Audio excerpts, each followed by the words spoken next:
Good morning అండి. ఉత్తరాన గల మధ్య ఉన్నత భూములు నార్త్ అండ్ సెంట్రల్ హైలాండ్స్ అంటారు.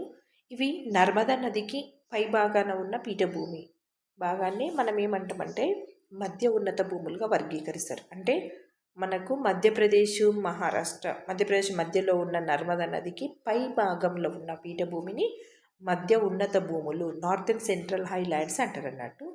ఇక్కడ తిరిగి రెండు రకాలుగా ఉన్నాయి. మళ్ళీ ఆ పై భాగాన కూడా రెండు రకాలుగా ఉత్తర మధ్య ఉన్నత భూములు, దాంట్లో కూడా ఉత్తరాన ఉన్నాయి, దక్షిణాన ఉన్నాయి అన్నట్టు. ఉత్తర ఉన్నాయి ఏంటిది అంటే ఆరావళి పర్వతాలు. ఆరావళి పర్వతాల గురించి మనం ఇక్కడ చూద్దాం. ఆరావళి అంటేనే శిఖరాల వరస. ఓకే, ఇది ఆర్కియన్ ప్రీ కేంబ్రియన్ యుగంలో రూపాంతర ప్రాప్తి శిలలతో ఏర్పడిన ప్రాచీనమైన ముడత పర్వతాలు. ఓకే, వీటి యొక్క శిలలు ఇండియాలోని అత్యంత ప్రాచీనమైన శిలలు. ఓకే, ఇవి ఎక్కడి నుంచి ఎక్కడికి, నైరుతి నుండి ఈశాన్యాన్ వరకు, ముఖ్యంగా గుజరాత్, రాజస్థాన్, హర్యానా, ఢిల్లీ వరకు విస్తరించి ఉన్నాయి. ఓకే, ఇవి ఏంటిది అని అంటే ముఖ్యంగా వీటి యొక్క వయసు అంట భూగర్భ శాస్త్రవేత్తల ప్రకారము ఇవి 3.5 నుంచి 2.5 మిలియన్ సంవత్సరాల వరకు ఉంది అన్న విషయాన్ని ఇక్కడ వీళ్ళు చెప్పారు. అరవలి పర్వతాలను తిరిగి 4 భాగాలుగా విభజిస్తారు. ఈశాన్య ఆరావళి శ్రేణులు లేదా అల్వార్ కొండలు అంటారు.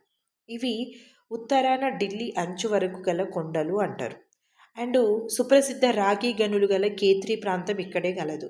ఇక్కడ సాంబార్ రామ్గర్ సరస్సులు కూడా గలవు. ఇక్కడ గుర్తుంచుకోండి. ఓకే, మనం అరవలి పర్వతాలకు సంబంధించి ఈశాన్య ఆరావళి అయిన అల్వార్. ఓకే, ఇగో ఇక్కడ ఏం సరస్సులు ఉన్నాయి, రామ్గర్ అంటే రామ్ వాళ్ళ ఇంట్లో అన్నట్టుగా, సాంబార్ ఉంది, అల్వా ఉంది అని గుర్తుంచుకోండి. ఇంకా ఏమున్నాయి, రాగి కూడా ఉంది. వాళ్ళ ప్లేస్ని ఏమంటారంట, కేత్రి ప్రాంతం అని కూడా అంటారు. ఇవి కేత్రి ఎక్కడి వరకు వ్యాపించి ఉంది, ఢిల్లీ వరకను గుర్తుంచుకోవాలి. ఓకే, ఇప్పుడు ఈశాన్య ఆరావళి శ్రేణులకు పేరేంటిది, అల్వార్ కొండలు అంటారు. ఓకే, ఇక్కడ ఏముంది, రాగి గనులు ఉన్నాయి. ఇది కేత్రి ప్రాంతం ఇక్కడే ఉంది. సాంబారు రామ్గర్ సరస్సులు కూడా ఇక్కడే గలవు. ఇది పాయింట్ ఇట్లా గుర్తుంచుకోండి.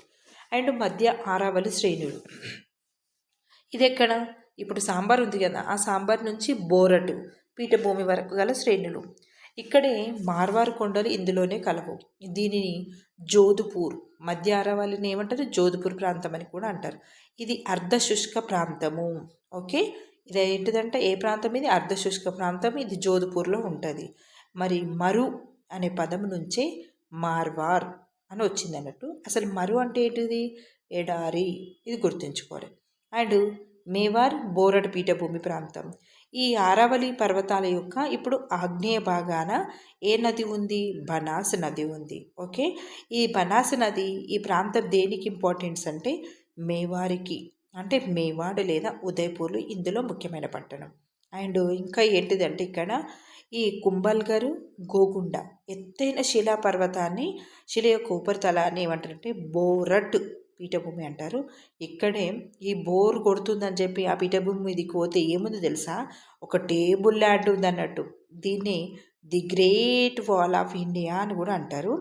దీన్ని మరి కట్టించింది ఎవరు తెలుసా, రాణా కుంభ కట్టించాడు. అయితే రాణా కుంభకి బోర్ కొడుతుందని ఎక్కడికి పోయిండు, మీదికి పోయిండు అన్నట్టు. ఇక్కడ కుంభల్గర్ గోగుండ మధ్యకు పోయిండు అన్నట్టు. పోతే అక్కడ ఎత్తైన టేబుల్ ల్యాండ్ ఉంది. ఇది గుర్తుంచుకోవడానికి. ఎక్కడ ఇది మరి, ఇది ఇప్పుడు ప్రజెంట్ ఏ ప్లేస్ అన్నట్టు, ఉదయ్పూర్లో ఇది. ఓకే, ఇది గుర్తుంచుకోవాలి. తర్వాత నెక్స్ట్ అబూ కొండలు. అబూ కొండలు అనేటివి ఇవి ఎక్కడ ఉన్నాయి అంటే కింది భాగం అన్నట్టు, దక్షిణాన గల కొండలు. వీటిలో ఆరావళి శ్రేణుల్లో ఎత్తైన గురు శిఖరం. ఈ మొత్తం ఆరావళి పర్వతాలకు సంబంధించి ఎత్తైన శిఖరం ఏది ఉంది అంటే గురు శిఖరం. ఓకే, ఇది 1722 మీటర్లు ఎత్తుంటుంది. ఇది రాజస్థాన్ రాష్ట్రంలో గల ఏకైక వేసవి విడిది మౌంట్ అబు ఇక్కడే గలదు. మౌంట్ అబు వద్ద ఏముంది అంటే ఒక టెంపుల్ ఉంటుంది, అదే దిల్వార జైన టెంపుల్. ఆరావళి పర్వతాలలో అత్యధిక వర్షం పడే ప్రాంతం ఆరావళి పర్వతాలకు మాత్రమే.